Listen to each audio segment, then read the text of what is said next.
A ver, y esto se lo pregunto a aquel que está escuchando, sí, que está escuchando este dignísimo programa sabatino.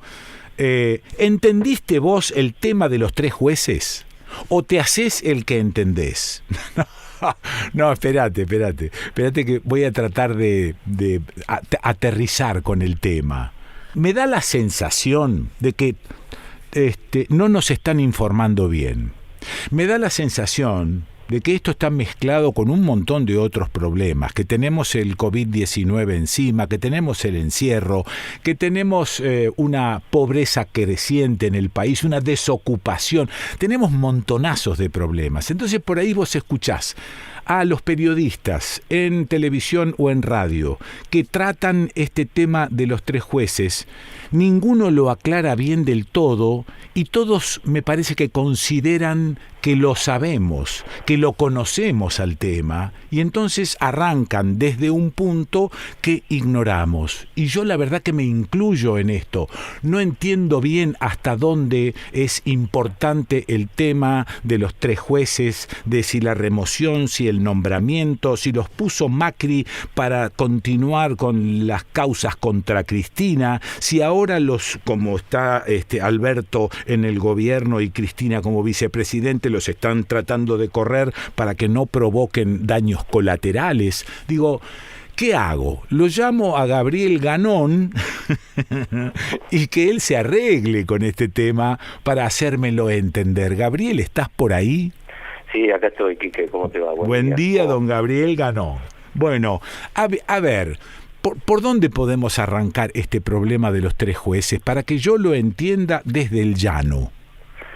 Mira, el tema de los 3 jueces es un tema, como decías vos, que se mezcla con un montón de cuestiones de la coyuntura gravísima que estamos atravesando por el COVID, por la desocupación, por un montón de cuestiones coyunturales que oscurecen el panorama y donde, como vos decís, se ha construido un determinado sentido común, una determinada percepción que poco tiene que ver con la realidad institucional y constitucional del nombramiento de los jueces. Sí, claro. Y ahí se mezclan muchas cosas, ¿no? Se mezclan cuestiones políticas también, opiniones que tienen que ver con una posición absolutamente parcializada, pero si uno analiza constitucionalmente el tema, advierte que la información que se le da al oyente común es absolutamente parcializada. Ahora, yo te pregunto, partir de un análisis constitucional, ¿está bien? ¿Es partir de una base firme? Porque me parece que en muchos aspectos nosotros acá en este país no le damos pelota a la Constitución. No, eso yo lo comparto absolutamente. Sí. O sea, todas y todos los argentinos deberíamos conocer las líneas estructurales de la Constitución, eso, pero bueno, claro. Es un defecto que arrastramos quienes nos educamos durante la dictadura. No tuvimos una formación constitucional. Claro. Y quienes se formaron después de la dictadura, bueno, han tenido también defectos de formación constitucional. Yo creo que desde la escuela primaria se debería empezar a enseñar lo que es la Constitución, lo que importa la Constitución a la organización de un Estado democrático de derecho y cuáles son las funciones que cumple cada uno de los poderes del Estado, ¿no? Claro, pero y cómo se estructuran y cómo se organizan y cómo cada uno de esos poderes es elegido. Ahora bien, de algún lado tenemos que partir para un análisis. Vamos a suponer que está bien que partamos desde la Constitución. ¿Qué pasa con estos 3 jueces? Bueno, estos 3 jueces participaron oportunamente de un concurso. La Constitución establece para el nombramiento de los cursos de los cargos de jueces todo un procedimiento. Ese procedimiento lo lleva adelante el Consejo de la Magistratura. Bien. El Consejo de la Magistratura toma exámenes a esos jueces, después elabora un orden de mérito y una terna. El Poder Ejecutivo elige uno de los integrantes de esa terna y después ese integrante de la terna es aprobado por el Senado de la Nación. Muy bien. ¿Y no pasó esto con estos 3 jueces? Esto pasó con estos 3 jueces cuando fueron nombrados cada uno de ellos en distintos tribunales orales. uno en tribunales de Comodoro Pi, los doctores Bruglia y Pertusi, y otro en un tribunal oral de San Martín. Muy bien. Fueron nombrados para esos cargos, o sea, obtuvieron la aprobación del Senado después de que el Poder Ejecutivo remitiese el pliego para ocupar cargos en esos lugares. Sí, bueno, ¿y qué pasó? Y después hubo un traslado para cubrir vacantes, esos traslados son excepcionales, que lo hizo temporariamente el Ejecutivo para que esos jueces que fueron designados, como yo te decía, para ocupar un lugar determinado, en otro lugar que es la Cámara Federal de Comodoro Pi. ¿Pero qué me querés decir? ¿Que el Poder Ejecutivo no puede hacer esos traslados? El Poder Ejecutivo puede hacer excepcionalmente esos traslados, pero esos traslados son temporarios, no son definitivos. Para que esos traslados sean definitivos, tiene que convocarse a un concurso, el Consejo de la Magistratura tiene que llevar adelante ese concurso, elegir una terna y después el Poder Ejecutivo selecciona a uno de esas una de esas tres personas y el Senado aprobar ese nombramiento. Ese es el procedimiento que establece y regla la Constitución. Ahora, si el Poder Ejecutivo tiene esta potestad, digamos, de autorizar un traslado, aunque sea de poco tiempo, si el Poder Ejecutivo tiene... ¿Esto ¿no es una injerencia de un poder sobre otro? Y yo creo que sí, que es una injerencia. Y entonces... es una injerencia irregular. Bien. Que debería ser muy transitoria en el caso de que necesites urgentemente cubrir esa vacante, la cubrís de esa manera y mientras se va desarrollando el concurso, ¿no? Está bien. Para después regularizar eso y nombrar como corresponde a esas personas. Gabriel, a ver, yo soy un animal en estas lides, entonces pregunto cualquier cosa que se me va presentando en el melón y digo, si un Poder Ejecutivo puede poner por decreto 3 jueces, el siguiente Poder Ejecutivo con la misma facilidad los remueve y listo. ¿Qué tanto quilombo? Exactamente. Y bueno, ¿y por qué hay tanto quilombo? Y hay tanto quilombo por esto que decíamos, ¿no? Porque se mezcló mucha información, se mezclan muchos intereses políticos y se oscurece todo el panorama. Pero en realidad es así. Imagínate... ¿qué diría hoy los periodistas que están opinando en contra de esta decisión que toma el Poder Ejecutivo de correr a estos 3 jueces que habían sido temporariamente nombrados? Empezase a nombrar jueces y trasladar jueces de un lugar a otro porque le conviene. Todo el mundo protestaría porque eso sería absolutamente irregular. Seguro. Ahora el gobierno de Macri, al margen de estos 3 jueces, ¿hizo algunos otros movimientos con la justicia? La verdad que no tengo presente algún otro movimiento que haya hecho. No lo tengo presente. Pero no es un procedimiento normal, es un procedimiento absolutamente excepcional. Excepcional y se supone que... transitorio. Y ante una emergencia. Claro. Bueno, no la hubo en su momento. No la hubo, pero se hizo, y pasaron a ocupar un lugar, yo te diría que estratégico en esa coyuntura. ¿Cómo sigue este asunto, Gabriel? Y a mí me parece que este asunto debería seguir los cauces constitucionales, ¿no? Y los cauces constitucionales significan que cuando un juez es nombrado, el procedimiento que debe cumplirse para el nombramiento de cualquier juez es el procedimiento que regula la Constitución. Bien, y si no fue así... Si no obtienen el acuerdo como corresponde, no pueden ocupar ese lugar. O sea, porque el Senado le dio el acuerdo... Estos jueces concursaron para ocupar un cargo en un tribunal oral...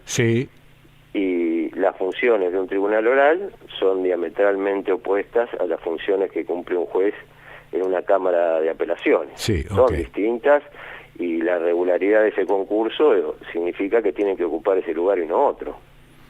Entonces, yo creo que acá no hay ninguna remoción, solamente les están diciendo, señores, ustedes concursaron para este lugar, vuelvan al lugar donde ustedes concursaron y quédense en ese lugar, que es el lugar que constitucionalmente les corresponde. ¿Y ellos se resisten a volver? Ellos se resisten a volver, sí. Por eso se ha generado toda esta cuestión y han introducido este recurso que lamentablemente la Corte Suprema de Justicia de la Nación, que parece colocarse por sobre todo los poderes del Estado, les ha abierto ese recurso, ¿no?, para tomar alguna decisión al respecto. Gabriel Ganón, abogado recibido en la Universidad Nacional del Litoral, especialista en Derecho Penal y Cuestiones Sociales, docente e investigador desde el 5 de abril de 2011 hasta fines de 2019, se desempeñó como defensor general de la provincia de Santa Fe. ¿Cuál es tu opinión, pero de verdad y en profundidad, de la supuesta independencia de poderes? Bueno, mira, esta es una discusión tan vieja como la organización de los estados de derecho, ¿no? Sí, sí. Si uno se vuelve hacia atrás en la historia, esta idea de la independencia que impuso la revolución del siglo XVIII, la revolución francesa, tenía que ver con una cuestión muy puntual. Sí. Los jueces que existían en la monarquía francesa eran jueces que dependían directamente del rey. Claro. Entonces la burguesía que toma el poder dice, bueno, a partir de este momento va a haber una separación de cada uno de los poderes del Estado, y se impone esa frase tan común y tan conocida, por lo menos quienes estamos dentro del mundo de las leyes, que decía Montesquieu que el juez es la boca de la ley. Claro. El juez no puede hacer nada más que hablar en función de lo que el legislador escribió. Y tiene que respetar la voluntad del pueblo, que es la voluntad que se expresa a través de sus representantes, que son los legisladores. Está bien, pero eso es una especie de entelequia que siempre estuvo cerca nuestro, pero también siempre supimos que, como tales, los tres poderes se asedian los unos a los otros. Claro, pero vos fíjate que esta falsa división de poderes, en realidad de lo que nos está hablando es una división de funciones. Ajá, sí, que es otra cosa. La Administración de Justicia muy bien. es uno de los poderes del Estado, pero su función es la de administrar la ley, de aplicar la ley. Sí, y nada más que eso. Okay. ¿Cómo tiene que aplicar esa ley? Siguiendo el texto de la ley. Sí. Está bien. No tienen que hacer nada más que eso, y tienen que intentar que el resto de los poderes del Estado respeten las leyes que están consolidadas y respeten la Constitución. Hay un tema que también me interesa... Pero hay una cuestión que me parece que es importante. Vos fijate que de los tres poderes del Estado, y esto tiene que ver con lo que hablábamos hace un instante, de los tres poderes del Estado hay dos poderes del Estado que su legitimidad o su razón de ser, su razón de existir, tiene que ver con la elección popular. Ajá, el pueblo es quien designa al representante del Poder Ejecutivo y quien designa a través del voto a los representantes de la legislatura. Los jueces en este país no son elegidos a través del voto popular. No, claro.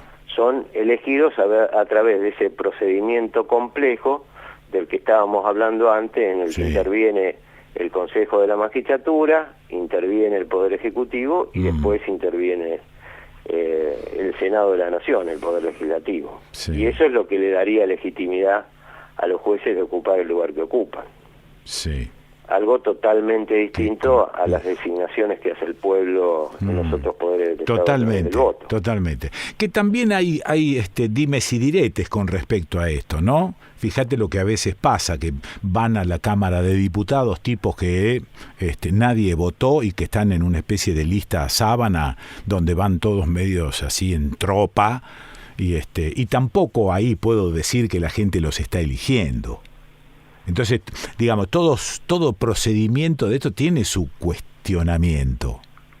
Sí, tiene sus cuestionamientos, pero yo creo que el que menos cuestionamiento tiene, el que menos puede ponerse en discusiones es el electoral. El voto popular, donde directamente la gente vota, aunque vote una lista, está votando, está conociendo por lo menos a algunos de los que integran esa lista. Yo no te digo que a todos, pero seguramente a algunos. Ganón, te tengo... está eligiendo también una determinada idea política. Seguro, te tengo a mano y te pregunto rápidamente por qué es la reforma de la justicia federal.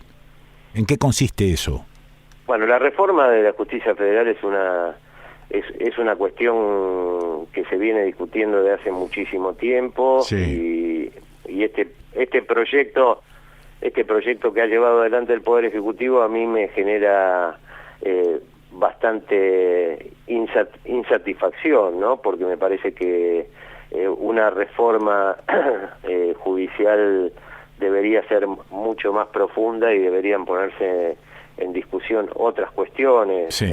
Además de ampliar la cantidad de jueces que van a continuar trabajando en el fuero federal de la ciudad de Buenos Aires. Me parece que habría que poner en cuestiones otros aspectos de la reforma judicial, y uno de esos aspectos que me parece clave tiene que ver con la rendición de cuentas de quienes ocupan un lugar dentro de la magistratura. Los procedimientos de cuestionamiento público, de puesta en crisis de quienes llevan adelante la función, en nuestro país son bastante débiles. La ciudadanía tiene pocas formas de poder cuestionar cómo despliegan su función quienes se encuentran dentro de la órbita de la Administración de Justicia.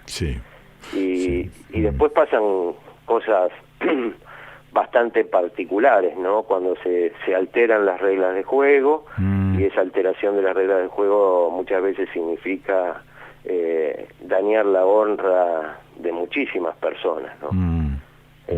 Con determinadas actuaciones muy particulares. Fíjate lo que ha pasado ahora recientemente con esta famosa causa de los cuadernos, donde nos hemos sorprendido con esta decisión de la Cámara de Casación Federal, que le reclama al fiscal Stornelli que le eleve las grabaciones de las declaraciones de cada uno de los arrepentidos, y parece ser que esas grabaciones, a pesar de que la ley del arrepentido establece que esos acuerdos que se realizan con la persona arrepentida sean filmados o por lo menos grabados, documentados, que sean documentados en forma audiovisual. ¿Pero qué es lo que no está? ¿No está el material audiovisual? No está el material audiovisual, que es obligatorio. ¿Y entonces? Y bueno, ahí tenemos una grave irregularidad, y uno lo escuchaba al doctor Maximiliano Rusconi quejarse de esta irregularidad y entender, si bien él es el defensor de uno de los acusados, que esto hacía caer todo el procedimiento. Y yo creo que tiene razón, porque uno cuando revisa la ley del arrepentido se encuentra con que es obligatorio para el fiscal y para el juez hacer esta grabación audiovisual. ¿Y qué manos pueden haber destruido ese material audiovisual?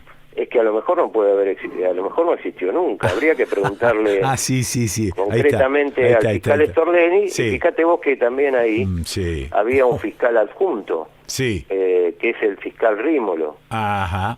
Ese fiscal Rímolo es más o menos como el fiscal Mullen del fiscal Barbacha en la famosa causa del AME. Me acuerdo. ¿Te vas a acordar? Sí.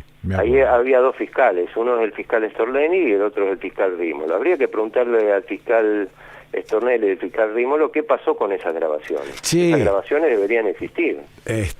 Ganón, vos no pensás como yo que me admira lo lejos que estamos, la gente del común, de todas estas cuestiones, porque yo me metí a preguntarte por el tema de la justicia federal, después me arrepentí porque veo que es mucho más complejo el tema como para tratarlo en 5 minutos de radio.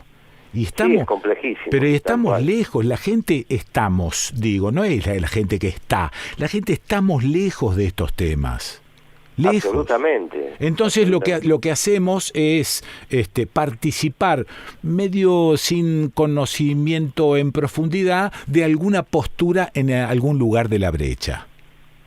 Exactamente. Bueno, esta es una pelota. Fíjate vos que el ciudadano, la ciudadana común, solamente se entera de cómo funciona la administración de justicia cuando lateralmente se tiene que involucrar por una cuestión personal que lo mete en toda esa maraña, como describía Kafka de los procesos judiciales, donde parece un convidado siempre de piedra todo lo que va pasando dentro de ese proceso. Bueno, algo parecido también te escribía Camus en El extranjero, ¿no? Ahí de cómo se sentía la persona al encontrarse con todas esas figuras que hablaban de la ley y que sobre las cuales no entendía nada. Vos sabés que estoy arrepentido de haberte llamado. No, claro, porque a medida que te vas metiendo en esto, te das cuenta de que entendés cada vez menos. Que si no estás empapado como están ustedes, bueno, la verdad es que desde aquí, desde el llano, todo parece raro, todo parece lejano, todo parece medio incomprensible. Es que es incomprensible para la ciudadanía. Sí, lo sí, es. sí, sí. O sea, y lo es no desde ayer, sino desde hace muchísimo tiempo atrás. Por eso me refería a Kafka y a Camus, ¿no? Sí, sí. Ya desde esa época, de la época de Kafka, Sí, sí. de la época de Camus un poco más reciente, en el siglo XX, se hablaban de esta lejanía que existe entre la función judicial y la ciudadanía. No solamente en la determinación de quiénes van a cumplir esa función, sino también de entender qué es lo que en definitiva hacen. Sí, voy a cerrar con aquella frase de aquella película. Yo nunca me metí en política, siempre fui peronista. Claro, porque en estos casos cuando desconocés más vale hacerte fanático de algo y listo.